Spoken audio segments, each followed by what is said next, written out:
po. Magandang umaga po sa inyong lahat.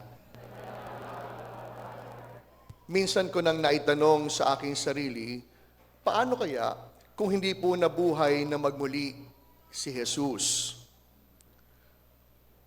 Ano kaya ang siyang magiging kahinatnan ng ating pananampalatayang pinanghahawakan kung hindi nagtagumpay ang Kristo sa kanyang krus? Mga tanong na binigyan ng kasagutan sa muling pagkabuhay ng ating Panginoon. Mga sagot na nagbibigay ng dahilan sa ating pagdiriwang ngayon. Ang muling pagkabuhay ni Jesus ay hindi lamang po simpleng pagbabalik buhay ng isang taong namatay. Sapagkat hindi lamang ito isang ordinaryong uri ng pagpanaw at makalipas ng 3 araw, muling nabuhay. Sapagkat ang muli pong pagkabuhay ni Jesus ay hindi lamang isang kaganapan na automatic nating ipinagdiriwang, kundi ito ay ang pagdiriwang ng tagumpay, ng kabutihan laban sa kasamaan. Ito po yung paglaya natin sa ating pagiging alipin ng kasalanan patungo sa buhay kabanalan. At higit sa lahat, ang muling pagkabuhay ni Jesus ay ang pagtatagumpay ng pagmamahal. Kaya nga po, kung atin titignan, binigyang katotohanan ni Jesus ang isang salawikain o paalalang ibinibigay sa atin. Ano po yung sabi? O pag-ibig, pag pumasok sa puso ni numan, hahamakin ang lahat, masunod ka lamang. At ito, mga minamahal kong mga kapatid, ang siyang tanging dahilan kung bakit nagtagumpay si Jesus, kung bakit muli siyang nabuhay sa ngalan ng pag-ibig. At pangalawa, kung hindi po muling nabuhay ang Panginoon, wala tayong panghahawakan. Wala pong saysay yung mga pagod na inyong pinagdaanan. Walang halaga ang bawat sakripisyo na ating naranasan. Kaya nga po ngayong linggo ng Pasko ng muling pagkabuhay, ito ang siyang ibinibigay sa ating katotohanan. Ang pagpapakita ni Jesus na sa kabila ng lahat, sa kabila ng sakit, sa kabila ng pagtalikod, kahit pa sa harap ng kamatayan, pwedeng magtagumpay ang pag-ibig kung ito'y gugustuhin at pipiliin lamang. Sigurado po ako, marami po sa ating mga Katoliko ang pagod ngayon. Although hindi lahat ng Katoliko pagod, yung iba nag-outing. May nabasa akong post sa Facebook, memes. Sabi doon, nagpakamatay ako sa krus, pero kayo nag-swimming. Pero hindi po yun ang homily ko. Naalala ko lang. Marami po sa atin ngayon ang mga Katolikong pagod. Marami sa ating mga Katoliko, pagod, oo, pero nandoon po yung tinatawag nating self-fulfillment. Dito na lamang po sa parokya po natin, no? Ang liit-liit po ng ating parokya, pero ang dami nating pinaggagawa. Salamat sa Diyos, dumating na po yung 2 kong kasama, ang 2 kong kapatid, ang Father Knox at ang Father Giovanni. Sabi ko, pag hindi pa kayo dumating, baka ako na ang paglalamayan ninyo.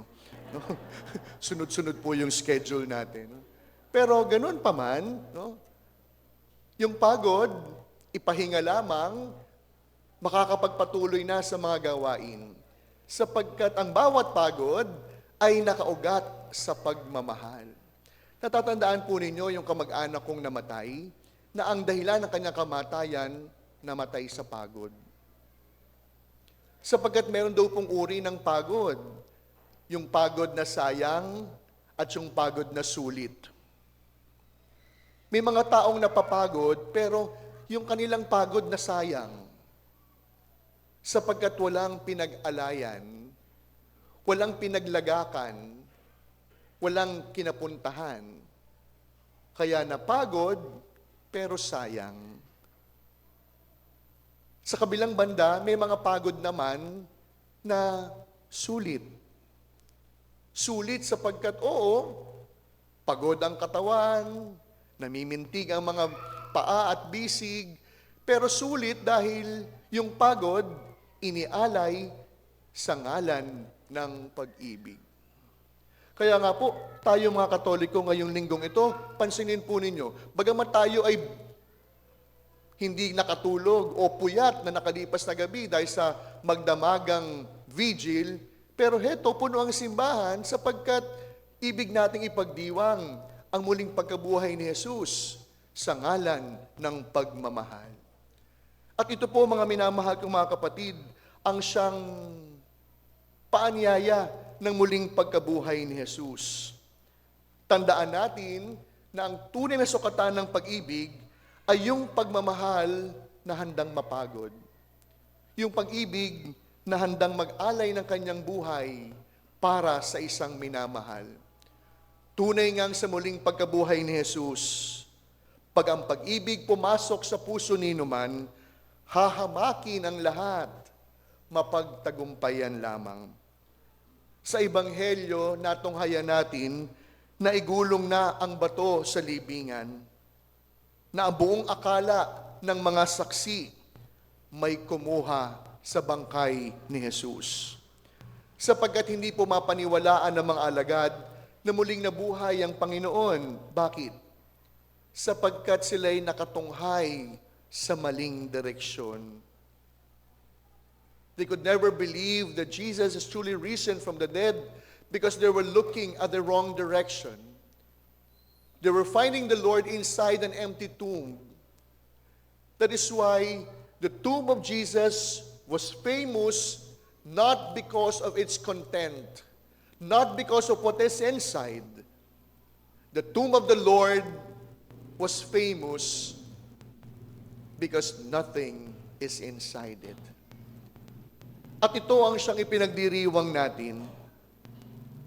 Walang laman ng libingan sapagkat muling nabuhay ang Panginoon. Malimit po sa ating buhay ang akala natin ang bawat pagdurusa ay the end ng ating karanasan. At katulad po ng mga alagad, kadalasan, hindi po natin makita ang pagkilos ng Diyos na gumagalaw sa ating buhay. Sapagkat hinahanap natin ng Diyos sa lungkot, sa dilim, sa kawalan, sa sakit. We are also looking at the tombs of our past. Just like Mary Magdalene in the Gospel, our eyes are blurred with tears of our past sins and problems. We fail to look at the Lord in the events of our present life. Hindi natin matanggap na sa muling pagkabuhay ni Jesus, binigyan po niya tayo ng panibagong pagkakataon dahil pilit nating binabalikan ang multo ng nakaraan. Ang muling pagkabuhay ni Jesus, hindi lamang tagumpay ng pag-ibig. Ang muling pagkabuhay ni Jesus ay ang tagumpay ng pangalawang pagkakataon. That is why our God is not only a God of second chance. Our God is in fact a God of many chances. Dalawang biyaya ang siyang ibinibigay sa atin. Ang biyaya na muling pagkabuhay dahil sa pag-ibig. At muling nabuhay si Jesus, hindi lamang sa kanyang walang hanggang pagmamahal, kundi muling nabuhay ang Panginoon sa pag-ibig niya tayong pagkalooban ng maraming pagkakataon.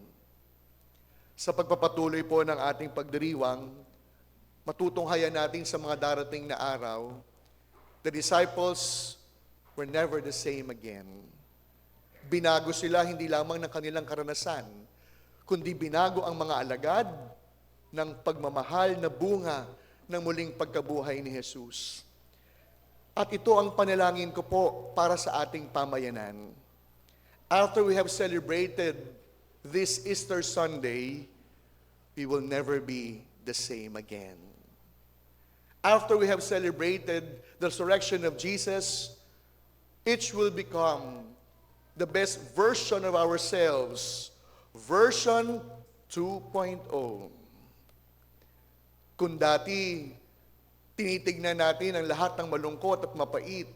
Ngayon, wala nang laman ang libingan ni Jesus sapagkat inaanyayahan tayong tumingin kung nasaan siya.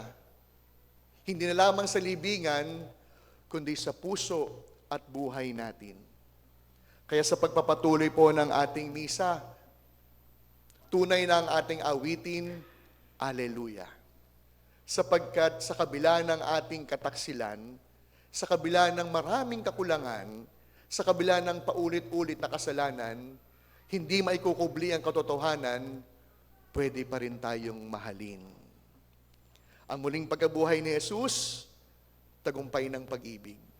Dahil ang bawat minamahal, nabibigyan hindi lamang ng pangalawang pagkakataon, kundi ang bawat iniibig, maraming pagkakataon ang siyang ipinagkakaloob.